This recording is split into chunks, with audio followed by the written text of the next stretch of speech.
In the original mono and stereo mixes of the Beatles song Fixing a Hole, there are some weird things happening in the bass. At times it sounds normal, and at times it sounds like there are two basses playing slightly different things.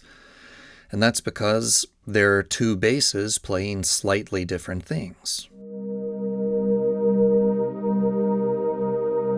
The basic track was recorded with George Harrison on maracas, Ringo on drums, Paul on harpsichord, leaving John to play bass. Some people disagree about who played what on the basic track. Some say George Martin played harpsichord and Paul played bass. But the bass line on the basic track is incredibly sloppy. There are some pretty major mess-ups. Flubbed notes, lackadaisical rhythm, and at one point a passage where it sounds like the bass player gets frustrated and just plays random stuff for a couple of bars. That doesn't sound like McCartney. The Get Back sessions demonstrate that Lennon wasn't the most delicate of bass players. It seems much more likely that it was him on the basic track. McCartney overdubbed vocals on the basic track, and then these were bounced down to a single track to free up more space on the tape. Remember, the Beatles didn't have unlimited tracks to work with like you do in a modern digital recording studio. During the Sgt. Pepper sessions, they were still recording to 4-track tape. After they bounced the basic tracks down to 1 track, they commenced with more overdubs. Along with a harpsichord, this time played by George Martin, and a second drum track by Ringo, McCartney overdubbed a second bass, playing essentially the same bass line Lennon played on the basic track, just without the errors. One confusing aspect of this is why they kept Lennon's bass track at all.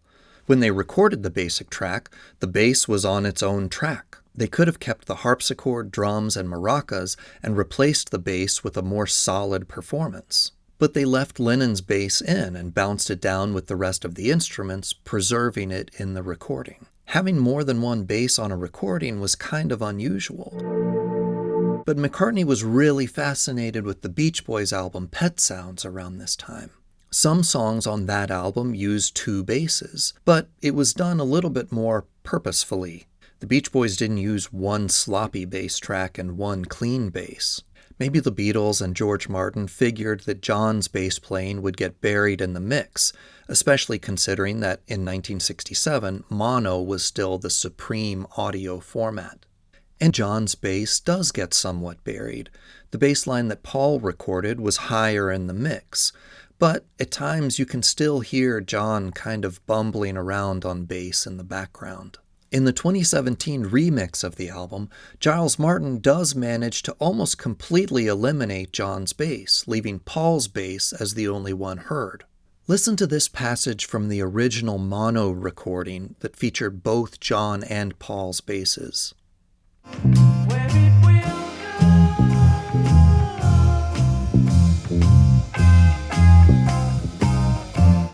Now listen to the same passage in Giles Martin's remix featuring only Paul's bass.